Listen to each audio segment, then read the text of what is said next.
Standard 7, Chapter 8, Samay means time. Time is very important for human beings. People use their life in minutes, hours, days, months, and years.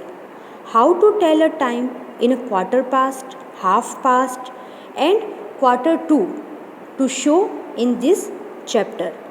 We learn how to express the time in 30 minutes, 15 minutes, and 45 minutes. In your previous class, you only learned the o'clock means 7 o'clock. In this chapter, we learn minutes 30, 15, and 45. Okay, this is the first clock. यहाँ पर आपका our hand जो है वो 7 पे है और minute hand जो है वो 12 पे है. It means this clock shows the time 7 o'clock. Sanskrit में से क्या कहेंगे?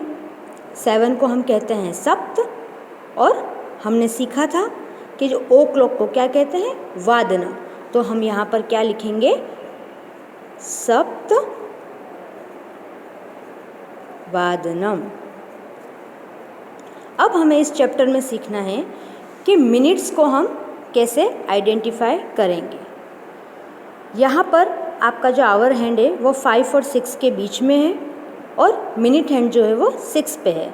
मीन्स यहाँ पर जो है वह 30 मिनट हमको दिखाए हैं. 30 मिनट को संस्कृत में क्या कहते हैं? सार्ध. सबसे पहले हमें यह लर्न करना होगा कि सार्ध means 30 minute, half past.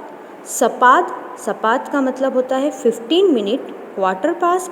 And पादोन, पादोन मीन्स 45 मिनट, क्वार्टर टू.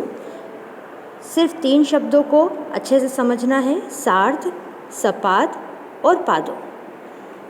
दूसरी चीज़, संस्कृत में जब भी हम समय बताते हैं तब हम मिनट्स को पहले राइट डाउन करेंगे, फिर हम नंबर लिखेंगे और फिर हम लिखेंगे ओ क्लॉक और 8 o'clock जो भी है वादनम या वादने.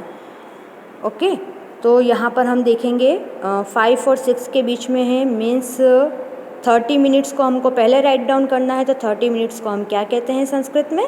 सार्ध, पंच, वादनम. 5:30 टाइम हुआ है और उसे हमने संस्कृत में क्या राइट डाउन किया? सार्ध पंच वादनम. सार्ध मीन्स 30, पंच वादनम. लाइक दैट 7 और 6 के बीच में है और 30 मिनट्स है तो 30 मिनट्स को हमने लिखा सार्ध षड वादनम. सार्ध 30 मिनट्स नव वादनम. सार्ध द्विवादनम. अब यहाँ पर हमने ऊपर वाली फर्स्ट रो में हमने 30 मिनट्स को देखा. 30 मिनट को सार्ध कहते हैं, इसलिए हमने सार्ध पहले लिखा, फिर हमने नंबर लिखा और फिर हमने वादनम लिखा. अब सेकंड लाइन में हम 15 मिनट्स को देखेंगे. 15 मिनट को हम संस्कृत में क्या कहते हैं? सपाद.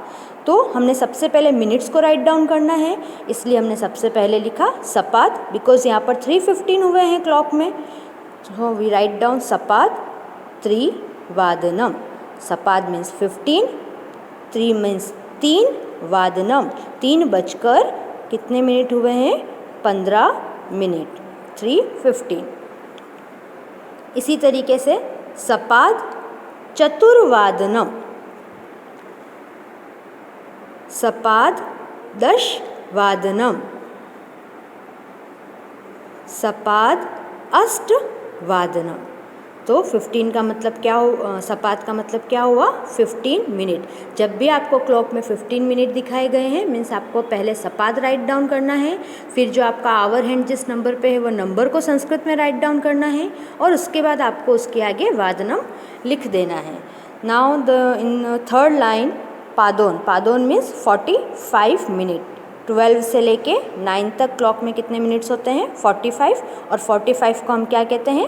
पादोन. हम मिनट को पहले राइट डाउन करते हैं, इसलिए हमने यहाँ पर लिखा है पादोन 10 वादनम.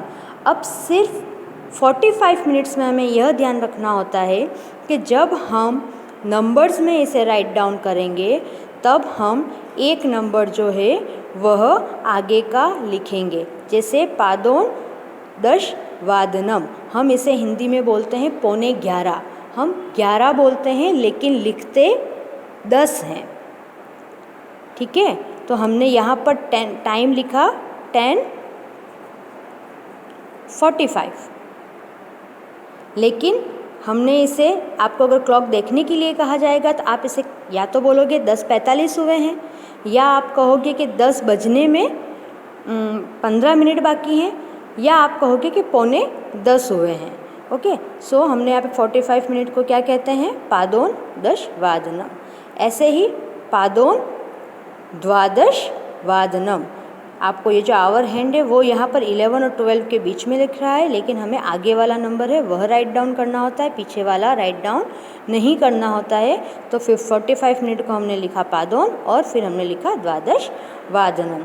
इसी तरीके से यहाँ पर है पादोन नव वादनम, 9 बजने में 15 मिनट बाकी हैं, और पादोन 1 वादनम।